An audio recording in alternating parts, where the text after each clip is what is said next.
There, I was just playing a little bit of Fly Me to the Moon. I was playing the melody and the bass motion at the same time. So that's what we're going to look at here in this lesson. So it's a different approach to chord melody, I guess. We're focusing on the bass motion rather than the chords. So if you think that sounds interesting, let's get started.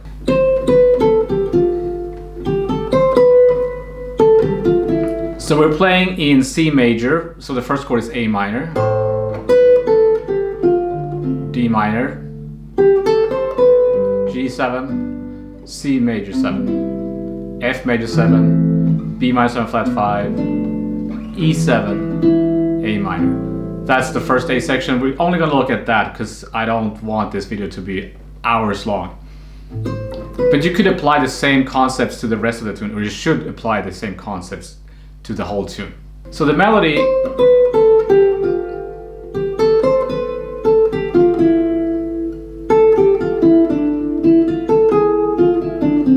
notice that it goes from a third of the first chord and lands on the third of the next chord.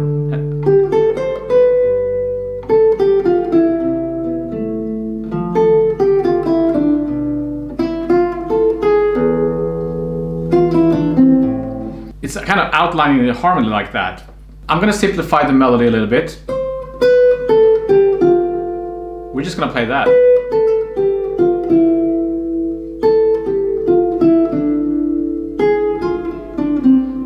That alone, you can hear the harmony. You should be able to hear the harmony go by just because the third is so strong. It's kind of defining the harmony.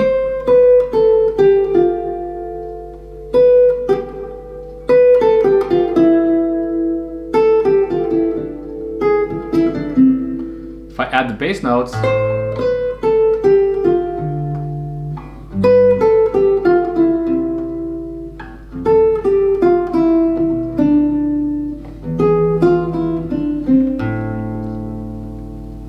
already we have a lot to work with. So this bass motion is the fifths. I'm going through the scale of C major, right? In fifths or fourths. You have to get into the habit of playing a steady bass line, and the melody should be phrased like you normally would without interrupting the steady bass line. So just quarter notes like that is a good start, and then add the melody.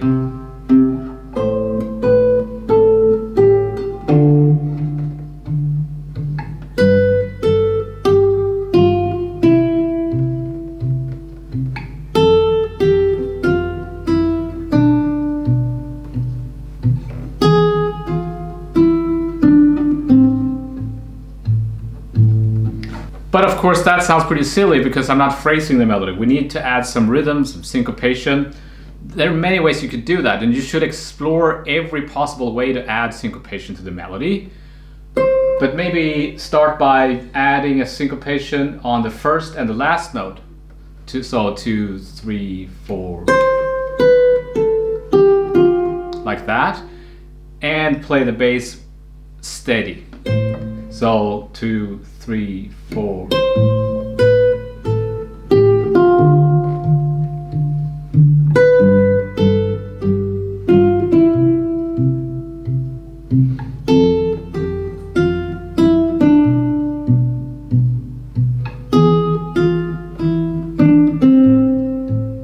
Just do that and to get used to that. I want my fingers to be kind of independent. So I'm trying to not bar and use chords. I'm trying to think of the two things as separate things. The melody is one thing and the bass is another. The idea is to get used to playing two different things. And you want the notes to be long and the bass notes to be long as well.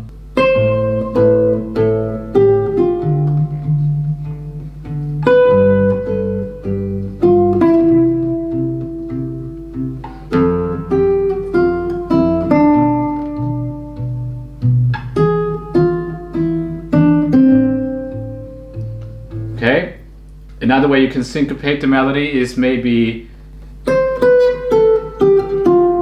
syncopate every note except the first one.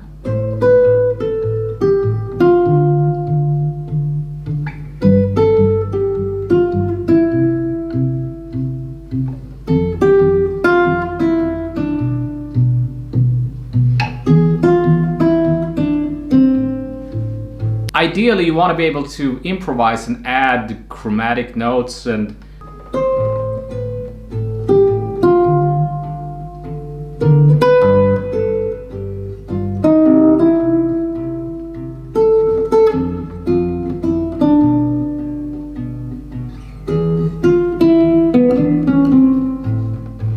if you want to add more harmony, you can add a seventh to all the roots.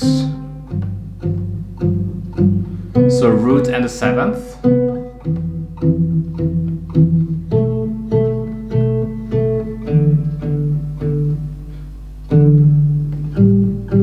So I have a video called the Kurt Rosenwinkel chord melody technique or something like that, or play chord tones like Kurt Rosenwinkel. It's from a video he did from a clinic, or a video of him doing a clinic in Poland where he's using this technique. So if you want to check that out, I'll link to it in the description below. So that would sound like this.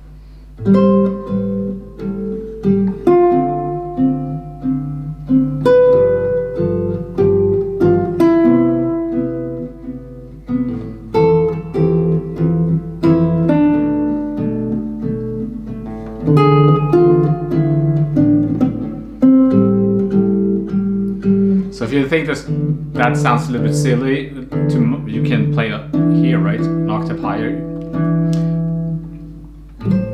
And if it's too much of a stretch, you can play the chord tones here instead. The F. You don't have to play it down there, you can play an octave higher.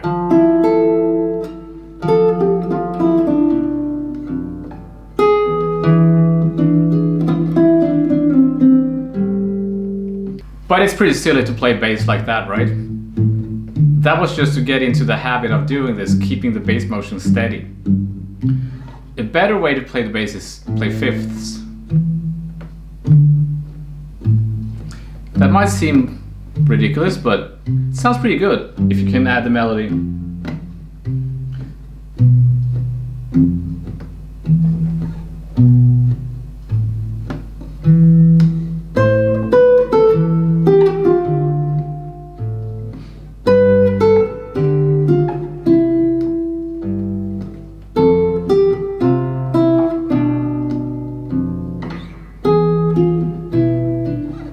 Especially if you can syncopate the melody.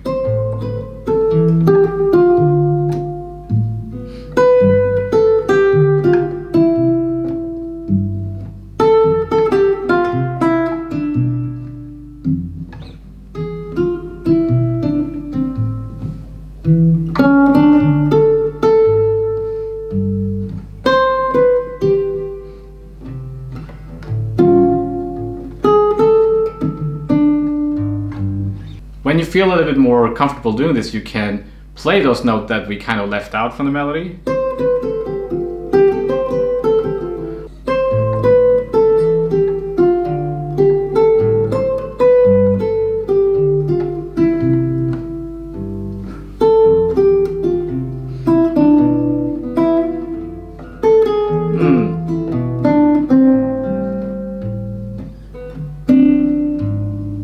Now, let's add a chord on the fourth beat.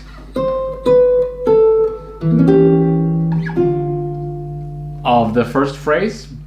So I'm gonna add a diminished chord there. Because remember, when you have a passing note, that note is a passing note, right? You can add a passing chord, and usually a diminished chord. If I do that on every beat 4, or every other beat 4 rather, it sounds like this.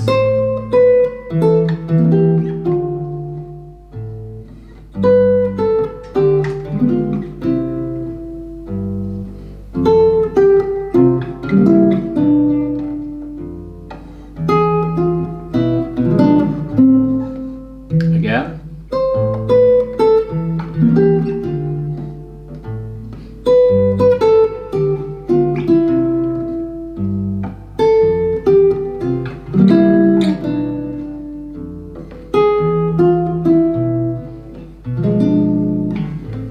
So the diminished chord functions as a dominant function, right? It's the first one. It's like an A7 going to D, but so a diminished chord can function as dominant, right? That's a G7 flat 9 going to C. This is a little bit more weird. C sharp diminished going to this chord, which is actually a D minor 6. You might say it's a B minor 7 flat 5, but it's also D minor 6. So now we're entering Barry Harris territory. So you might want to check out some of my videos on Barry Harris, or any video on the Barry Harris system if you don't know what this is about. But a diminished this chord can lead to this chord. And the last one, of course, is a E7 flat 9 to A minor. So they're secondary dominants, but with diminished chords. Let's add another level to this. Let's approach the bass note from below instead. So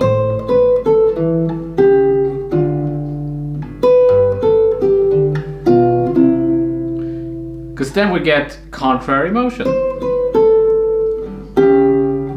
The top note going down and the bass note going up.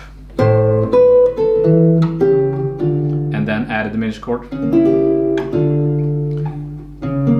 So this diminished chord right here.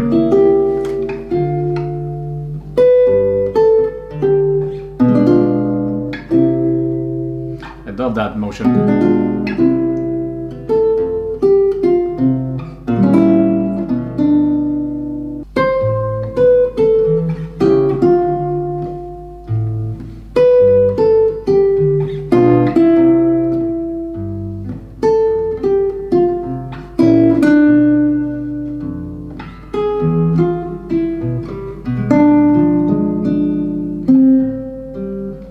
Let's add a voicing to the second bar. So D minor 6, just to stay in the Barry Harris tradition. C6.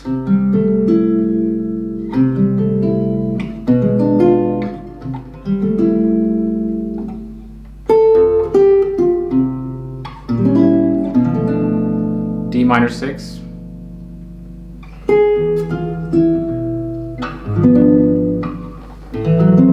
A minor 6. Love that sound. So now we have this.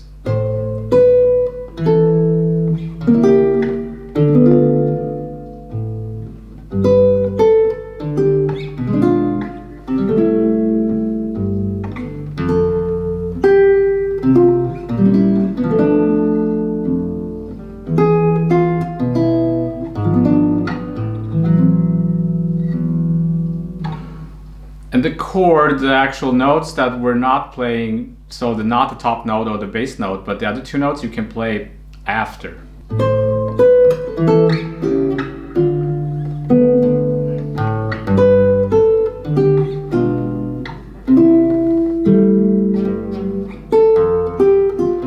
Let's make it even more interesting. We're gonna play a bass motion going up. Since the melody going down, then the bass can go up.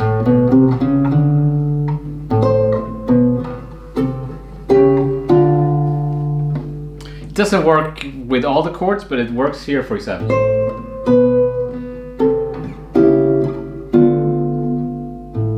Doesn't really work here, so I'm just gonna keep it as is.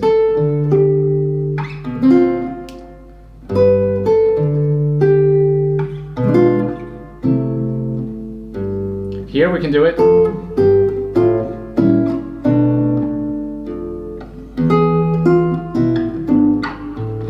Doesn't work there either because I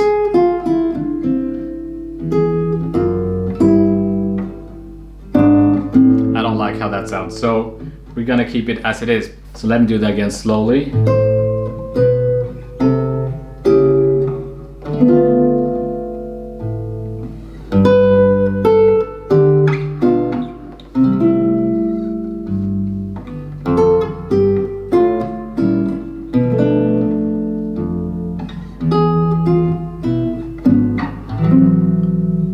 And some rhythmic variation.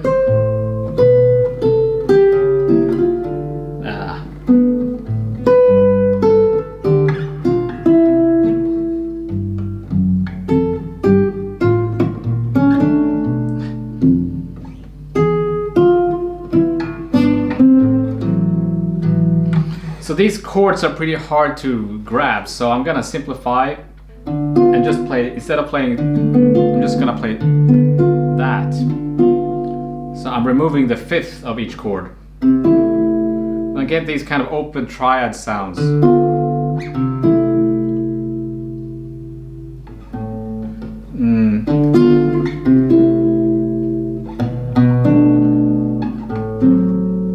It might even be better to play them here.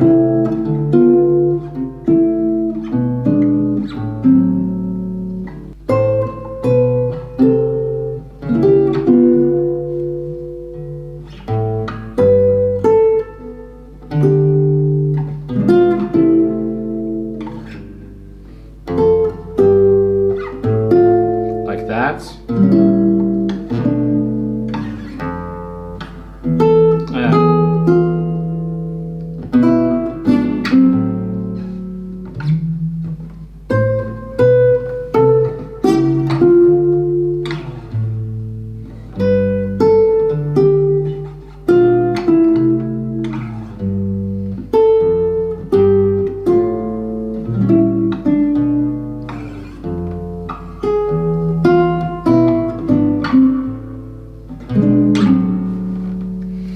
A fun thing you can do is when you have a melody like that and you start with a 10th,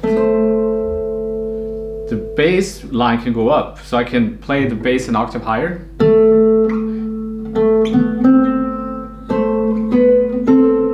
So this is a 10th interval and a third is the same thing pretty much. And then you get the 6th, which is also in third, essentially.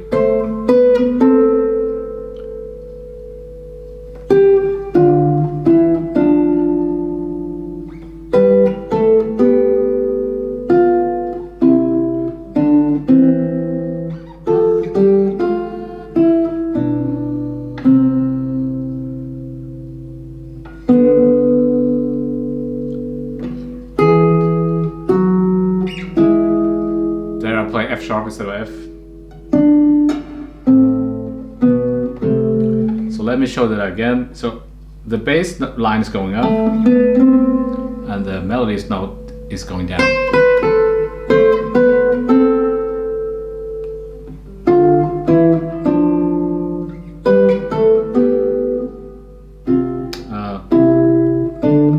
So it's almost like you're playing a quasi-classical piece.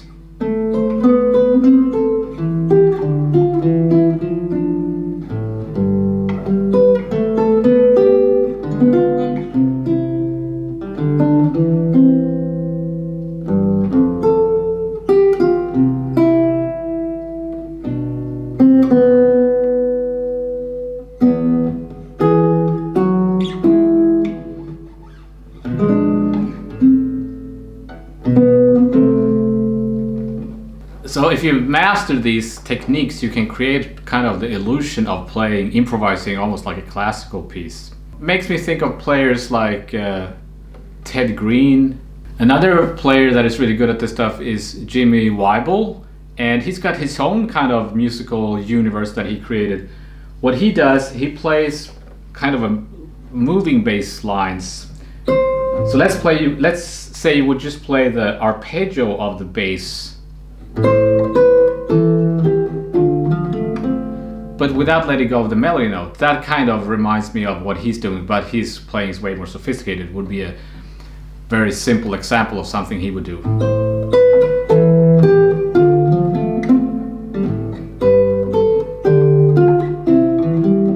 So that's just a C major arpeggio, right? But the whole idea is to not let go of the melody note. So you have to find a fingering that works.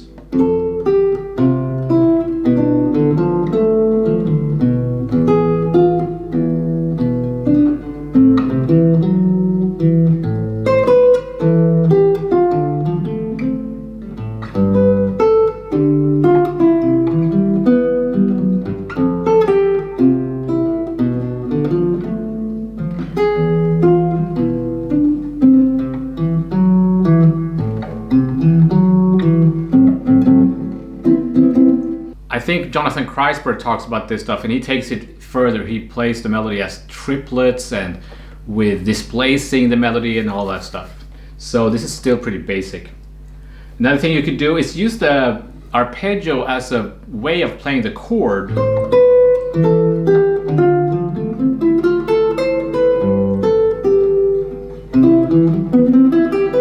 It's almost like a piano player would kind of play, instead of playing the chord like that, you play it like an arpeggio.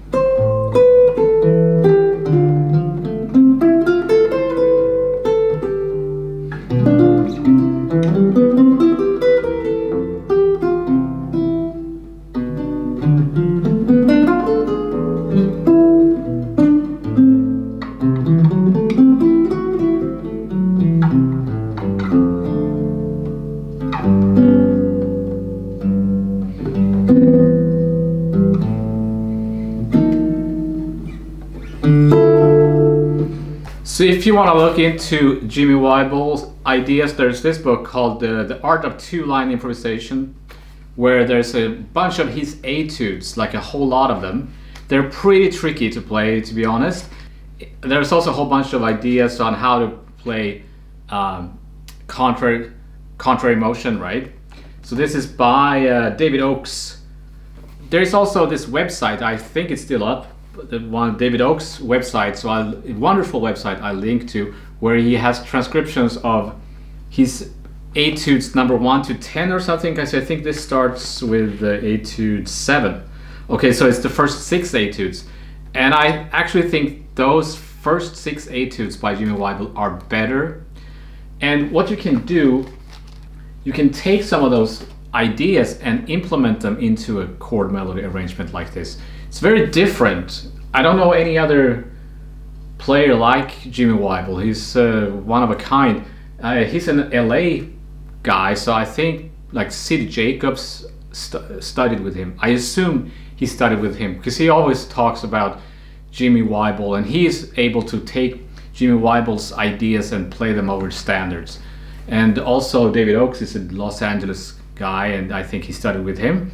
And I even think some of those famous LA session guitar players studied with Jimmy Wyble, who I think is still around. I think he is. So the idea is that when we learn licks for jazz guitar, it's always single note lines, or almost always. But on the guitar, we are able to play several notes at the same time. So we should learn licks that are, you know, 2 lines, but not just like that, but there's nothing wrong with that, but I mean also like contrary motion and stuff like that.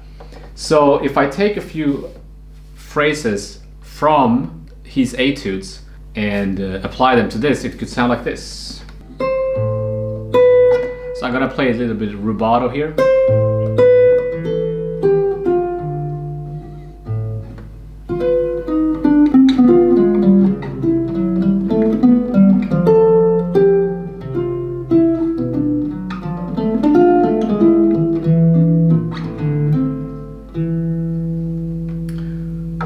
So this one is from his first etude, I think, etude number 1.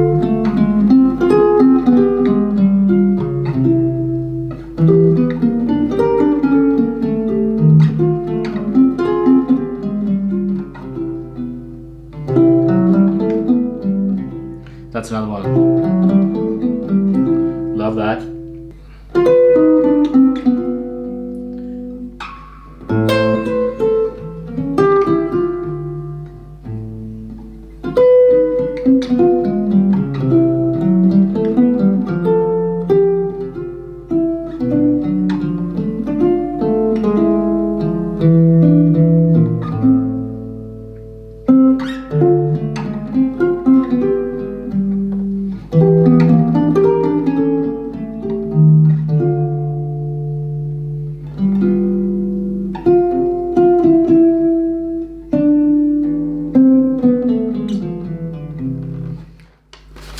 So as always, I'll put these examples on my Patreon page, and a big thank you to my patrons. And that was my little lesson on how to create a chord melody arrangement kind of on the fly using bass or focusing on the bass motion rather than big chords.